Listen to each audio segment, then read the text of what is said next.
As you get older, no matter how loving and respectful your children are, it's wise not to live with them. Visiting for a few days is enjoyable, but staying long-term might not be the best idea. Dear friends, many seniors worry about who will take care of them when they are sick or feel lonely and isolated.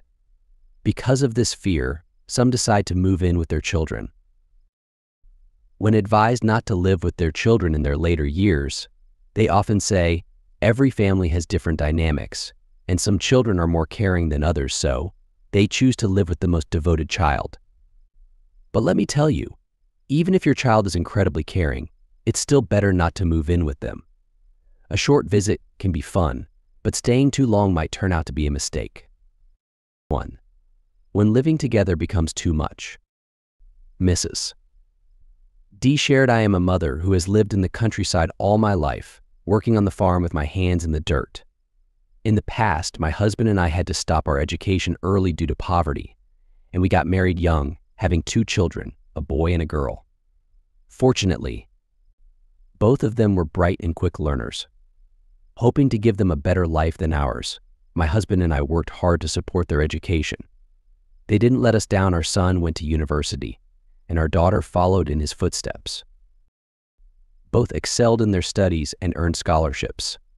After graduation, they easily found good jobs. They moved to the city for work, and with their busy schedules and the excitement of youth, they rarely visited home. My husband and I stayed behind, taking care of ourselves without burdening the kids. During holidays, if they visited, the house was lively, but when they didn't, we didn't mind.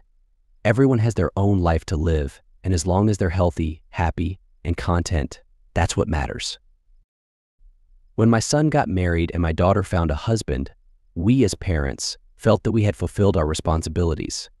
When my daughter-in-law became pregnant with her first child, she naturally had concerns about the delivery. My son called me, saying, "Mom, can you come and help out?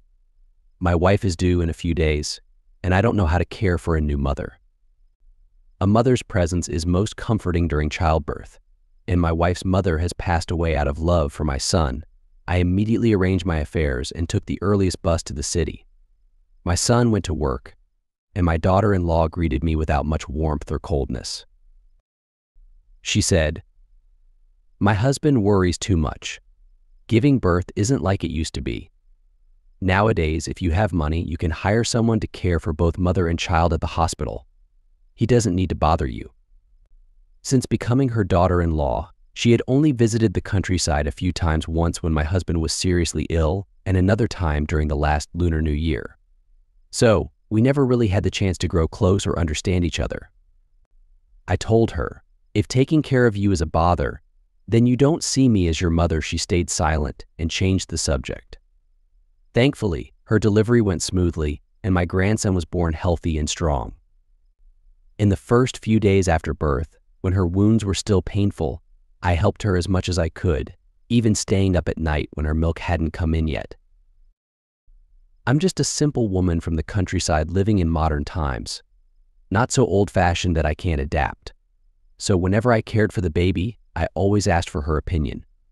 After all, even though it's my grandchild, she's the one who gave birth to him. I was careful not to cause any friction, knowing that every generation has its way of raising children. A few days later, she started moving around more easily and even took over all the household chores, from cooking to caring for the baby. I told her she needed to rest and take it easy, but she replied, "Science today isn't like in your day when you had to be so cautious."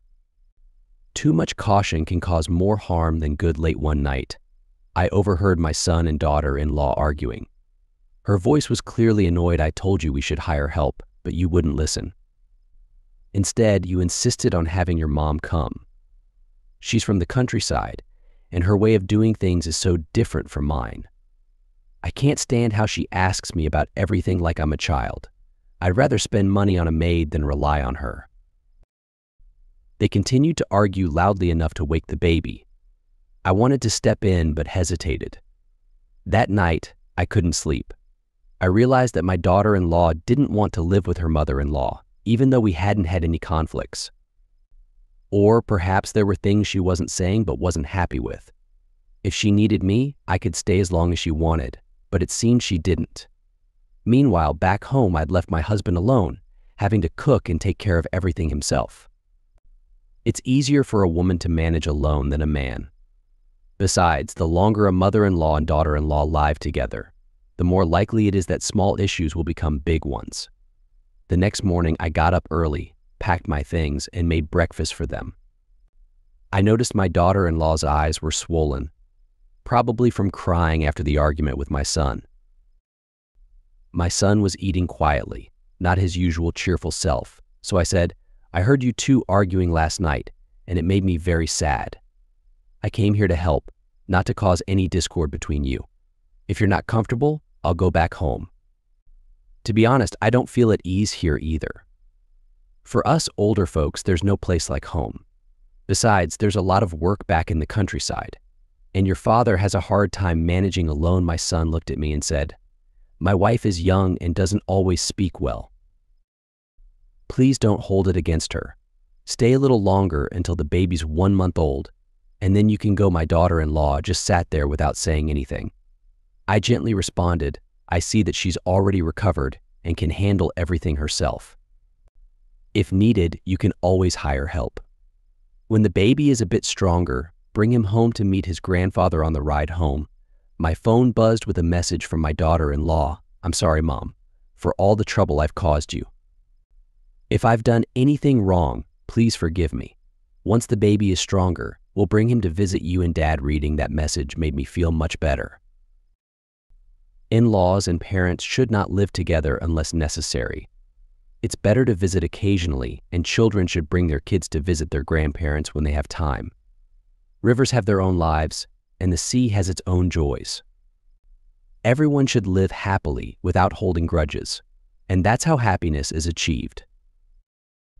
In Western culture, parents usually only feel responsible for their children until they turn 18. After that, young adults often move out, becoming responsible for their own finances and lives. Many start renting a place or take out a mortgage and gradually pay it off. This gives Western parents time to travel, care for themselves, and enjoy their middle and old age. In contrast, Eastern culture leans towards parents protecting and supporting their children until they are fully grown. Even after children start their own families, parents often continue to feel responsible for them financially and in other ways. In many Asian families, even after reaching retirement age, parents still support their grown children financially and take care of their children-in-law and grandchildren. This can lead to adult children becoming overly dependent on their parents. It's possible to get along with your own children, but will your children-in-law really be harmonious with you? We're not worried about our children being ungrateful, but we do worry about in-laws influencing them and causing conflicts that can't be resolved. It's better to avoid friction by not living together. Once conflicts arise, they're hard to resolve, and in some cases, parents and children or in-laws can't even face each other anymore. So even if your children are good and caring, if you're over 60, it's best to stay at your own home and only visit them for a short time. The longer you stay, the more likely conflicts will arise. We don't want that, do we? 2. The biggest regret of my life. My biggest regret in life is selling our home and moving to the city with my children. This is the heartfelt confession of Mr. N, a 69-year-old man who, along with his wife, sold their house in the countryside to move to the city with their kids. Mr. N and his wife were both middle school teachers back home. They have 2 sons who went to college in the city and decided to stay there for work instead of returning to their hometown. After graduating, their children found stable jobs, but their incomes were just enough to cover the high costs of living in the city. About 10 years ago, when Mr. N and his wife retired, they had saved around $50,000. They decided to keep this money for their children's future. Seeing their sons struggle with expensive and cramped rental homes, Mr.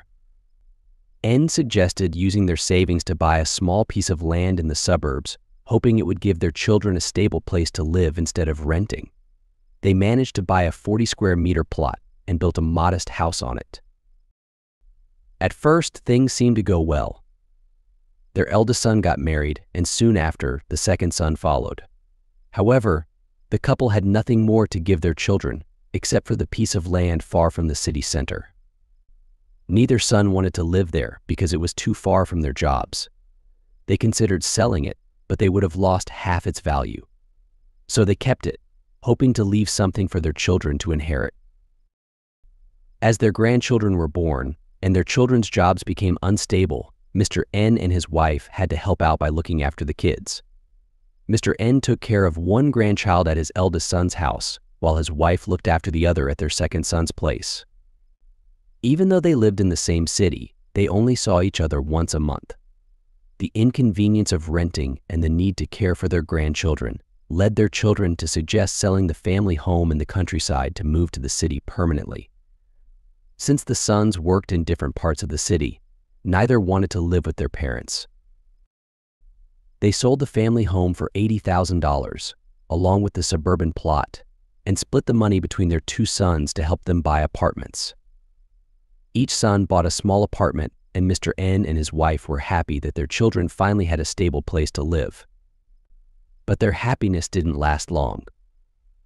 The couple soon found themselves in the middle of conflicts between their daughters-in-law and between the daughters-in-law and Mrs. N. With no other choice, Mr. N and his wife ended up living with their eldest son because his 70-square-meter apartment had 2 bedrooms. But living with his children made Mr. N feel cramped and uneasy. Things got worse after his wife passed away. His greatest regret is that his wife, who passed away from lung cancer 4 years ago, didn't get to spend her final days at home. During her last days in the city, despite being close to the hospital, she felt lonely because no family or friends could visit her due to the distance. She often lay facing the wall, wishing she could return to the countryside. Even though relatives back home wanted to visit, they didn't want to disturb the grandchildren, so they only called. In her final days, she had to be hospitalized, and although she longed to go home to spend her remaining time in peace, she feared that her death would burden her children. At that time, she told Mr. N, if only we had given part of our assets to our children and kept a small piece of land in the countryside, it wouldn't have been this painful. Thinking back to those days, Mr. N feels emotional. He believes that if they had stayed in the countryside, his wife might not have died alone. Now, living with his eldest son, he feels lonely. The grandchildren are busy with school and don't visit much, and his sons are too busy with work to spend time with him. In the evenings, Mr. N often sits in the apartment lobby, thinking about how he might end up like his wife, wishing he could spend his last days with family and friends in their ancestral home. He deeply regrets selling their family home in the countryside to move to the city with his children. Friends, the reality is that many elderly people want to be near their children, and children also want their parents in the city to take care of them more easily. But many heartbreaking stories have occurred because of this. Some think that providing material things is enough to show filial piety to their parents. However, material things are just one part of it. The more important thing is to care for and show love to them. Sometimes, all they need are a few kind words or a simple conversation, but children often forget this. If you find these stories inspiring and they motivate you to take action, please comment 9. If not, comment 0. Your feedback means a lot to us.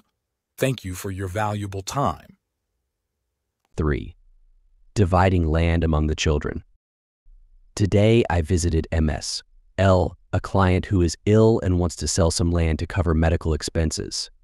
As I left, I couldn't help but feel deeply reflective. Ms. L, now in her 70s, lost her husband nearly a decade ago. They had 2 sons, both of whom are now settled with families of their own. In their younger years, Ms.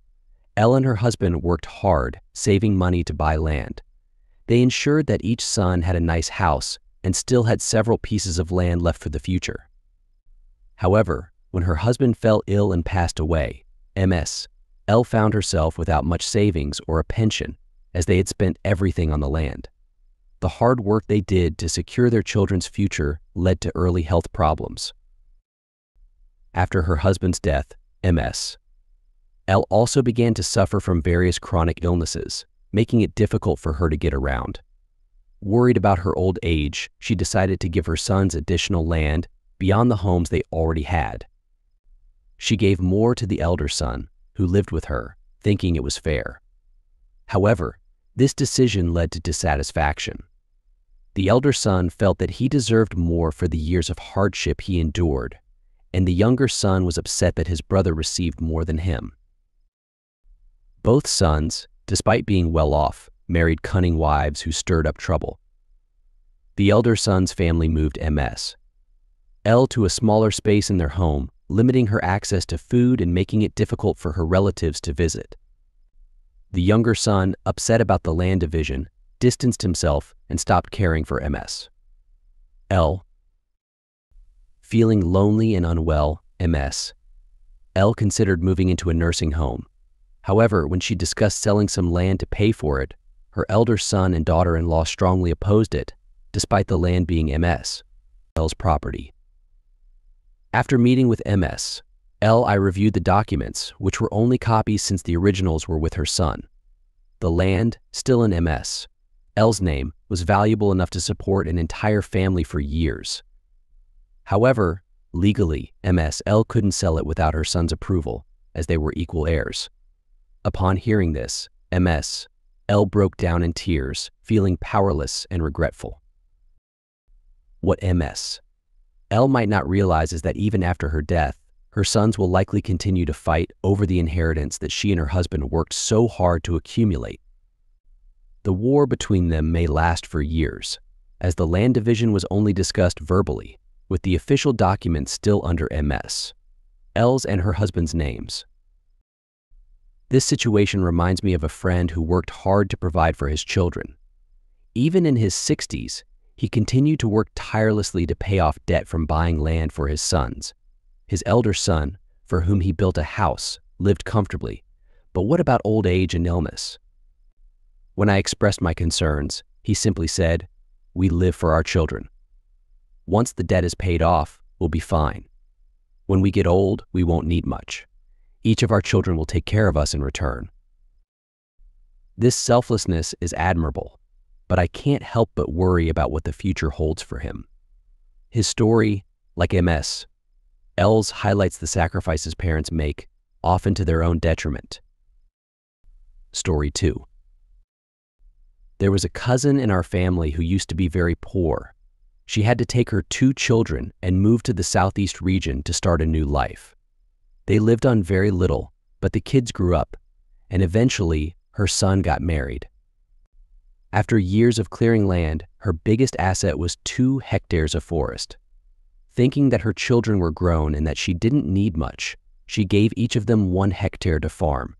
But living with each of her children for even a few days led to tension and eventually conflict.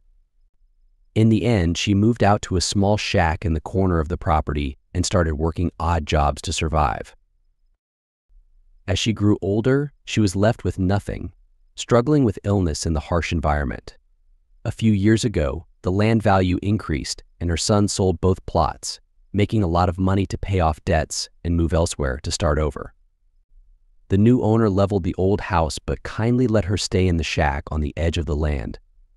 Visiting her once, standing in that rundown shack and seeing how worn out she looked, I felt a mix of sadness and anger.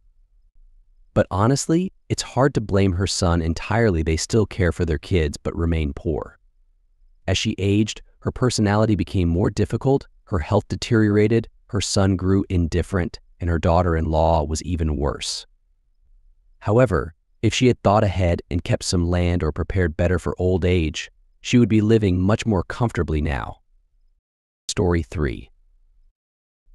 There was a family I knew with nearly 10 children, and they had plenty of land. The parents decided to divide the land among all the children. The family was diverse in age, profession, and financial status. Some were very wealthy, while others were still struggling. In the past, when land was easier to come by, the parents didn't think long-term and divided the land randomly. The oldest son got a piece when he got married. Another was given land to park his vehicle, and another one, who was well off, was given a large plot to build a grand house. They went on like this, not realizing that old age would soon catch up. The land was split up without much thought, and now some children who lived far away or received less land felt resentful, leading to conflicts. They even started measuring their responsibilities to their parents based on the land they received. It seems that when the parents divided the land, they also unknowingly planted the seeds of future disputes. There was also a housekeeper who shared a story about her family. Her parents had 12 children minus 8 boys and 4 girls. Even though they lived in a small village, they had a lot of land. Her father passed away early, leaving her mother to manage everything on her own. The mother built 18 small rental units, keeping 4 for herself to run a small shop and live in, while renting out the rest. Over the years, some children moved to the U.S., some bought their own homes, others got married, and a few went into the military or police force and were given government housing. One of her siblings was very poor and ended up living in one of the rental units for free. While her mother was still mentally sharp, she made a will dividing the property equally among all the children, regardless of their gender or circumstances. She gave an extra unit to the eldest son for ancestral worship and another to the youngest son, who was the weakest. The remaining 4 units were kept by the mother, renovated, and rented out for her own income. These were not left to any of the children. Now, the mother is over 90 years old and not as clear-headed, but she still lives comfortably. The housekeeper, now in her 50s, realizes how wise her mother was in planning the property division early on. The housekeeper herself had married and had 2 children, but her husband's gambling problem forced her to return to the unit her mother had given her. She raised her children there while working odd jobs to make ends meet. Now that her children have grown up and started their own families, she works as a housekeeper to save for her old age. She returns home every Sunday to be with her mother. She often says that without the room her mother gave her, she might not have survived. Some of her siblings, who are well off, have even offered their rooms to those who help take care of their mother. Although some of them rent out their rooms, everyone in the family is content and sees their parents' house as a safe haven during difficult times. Despite the children's care, the mother has never needed financial help from them or moved in with them.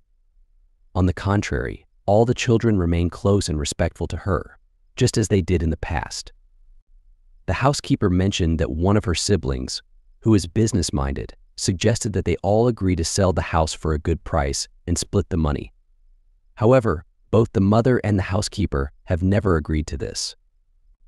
To them, the house is more than just a property, it's a home, a lifeline that has supported them through tough times. The housekeeper and her siblings plan to sell their mother's land after she passes away, using the money to build a memorial and take care of her burial in their hometown. If you find these stories inspiring and they motivate you to take action, please comment 9. If not, comment 0. Your feedback means a lot to us. Thank you for your valuable time.